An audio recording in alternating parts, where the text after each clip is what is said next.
नमस्कार, आपके साथ मैं हूं करुणा शंकर शर्मा। और देखिए, हम वॉर जोन की बात करेंगे और वॉर जोन से एक बहुत ही हैरान करने वाली तस्वीर सामने आई है।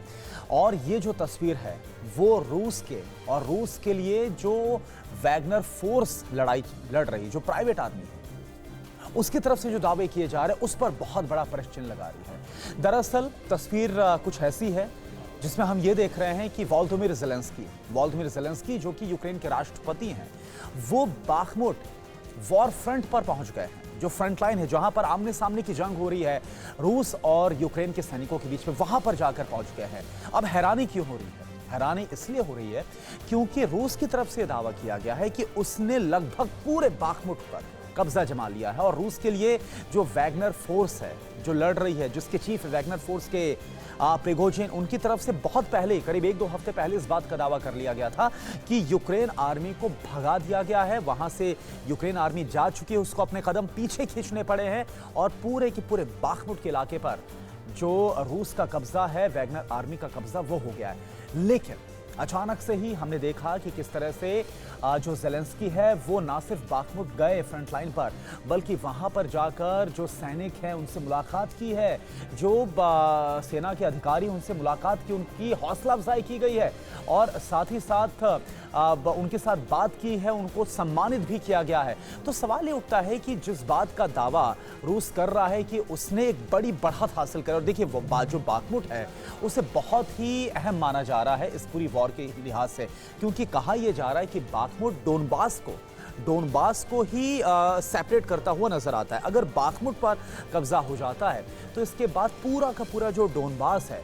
वो कंट्रोल में आ जाएगा, इसलिए इसको काफी ज्यादा अहम स्ट्रेटेजिकली माना जा रहा था। लेकिन यहीं पर पहुंच गए हैं ज़ेलेंस्की। अब इस पर मैं और बात करूंगा, लेकिन इससे पहले एक और अहमियत समझते हैं इस दौरे की। अहमियत क्या है? 19 मार्च की तारीख आपको याद होगी, हमने टीवी9 भारतवर्ष ने सबसे पहले इस खबर को ब्रेक किया था और आपको बताया था कि किस तरह से जो रूस के राष्ट्रपति हैं व्लादिमीर पुतिन,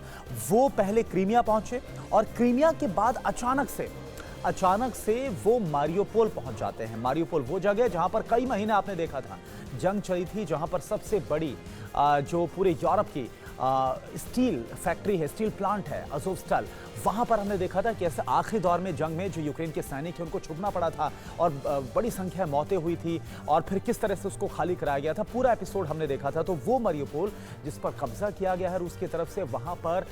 व्लादिमीर पुतिन पहुंचते हैं और न सिर्फ पहुंचते हैं बल्कि यहां पर कार ड्राइव करते हुए भी नजर आए। तो 19 तारीख को पहुंचते हैं व्लादिमीर पुतिन यूक्रेन के उसी मारियोपोल में, जिस पर अब रूस की तरफ से कब्जा हो गया। और उसी के आप देखिए 2-3 दिन के बाद जवाब देने के लिए,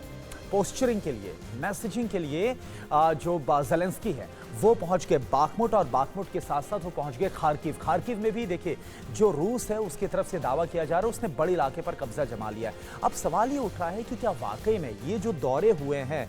अब पुतिन की हमने तस्वीरें देख ली, लेकिन इसके बाद अब ये जो दौरा हुआ है ज़ेलेंस्की का, इससे सवाल ये उठता है कि क्या जो दावा रूस कर रहा है कि 13 महीने की जंग के बाद, 14 महीने की जंग के बाद उसने लगभग पूरे डोनबास के इलाके पर कब्जा कर लिया है, तो क्या वाकई में हालात ऐसी हैं या फिर हालात इससे बहुत ही भिन्न हैं जो नई तस्वीर निकलकर सामने आ रही है? और दूसरा बड़ा सवाल यह है कि जब बाखमुट में पहुंच गए ज़ेलेंस्की, तो क्या यहाँ पर हौसला अफजाई करके, क्योंकि ये तो कहा ही जा रहा है कि बाखमुट के एक बड़े इलाके पर कब्जा कर लिया गया है, तो क्या यूक्रेन को एक बैक स्ट्रेंथ मिलने वाली है फिर से? जो हम देख रहे हैं किस तरह से हथियारों के जरिए लगातार जो मदद है वो नेटो फोर्सेस की तरफ से की जा रही है, उसमें अमेरिका हो, उसमें ब्रिटेन हो, उसमें पोलैंड की तरफ से हो, जर्मनी की तरफ से हो, लगातार जो मदद की जा रही है। और 2 दिन पहले ही जो बयान था वो निकलकर सामने आया भी था, यूक्रेन की तरफ से भी दावा था और नेटो फोर्सेस की तरफ से दावा था कि भले ही बाखमुट में बढ़त हासिल कर ली गई हो रूस की तरफ से, लेकिन बहुत जल्द हम रिटेलिएट करेंगे और कई गुना ताकत के साथ रिटेलिएट करेंगे, और जो पूरा बाखमुट का इलाका, जो पूरा डोनबास का इलाका है जहां पर रूस ने कब्जा जमा लिया, वहां से हम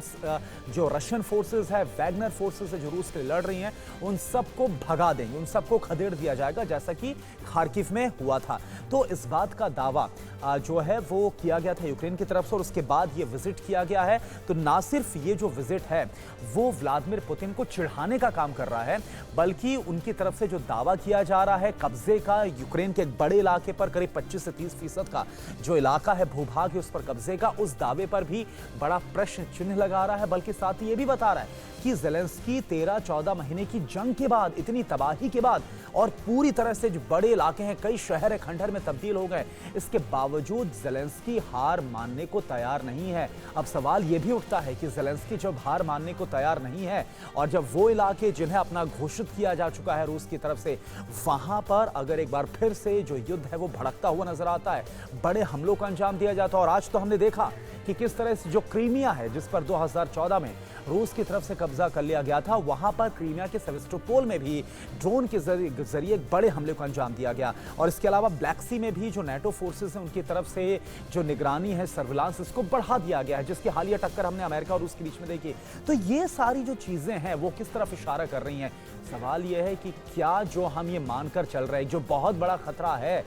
विश्व युद्ध का, वर्ल्ड वॉर का, क्या वो बेहद करीब है? क्या ज़ेलेंस्की की तरफ से बाखमुट का, डोनेट्स्क का, खार्किव का जो दौरा हुआ है, वो साफ सिग्नल दे दिया गया है पुतिन को कि वो किसी भी कीमत पे झुकने के लिए तैयार नहीं है? और अगर ज़ेलेंस्की नहीं झुकते हैं तो ये मानकर चलिए कि रूस की तरफ से और भी बड़ा हमला किया जाएगा और बड़ी तबाही होगी। और ऐसे में जो नेटो की तरफ से लगातार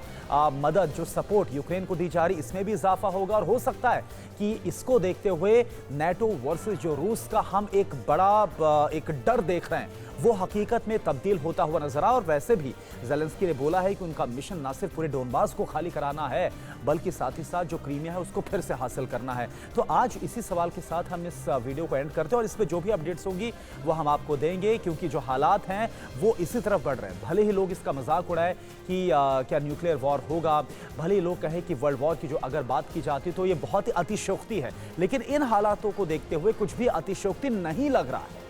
आज के लिए इतना ही। नमस्कार।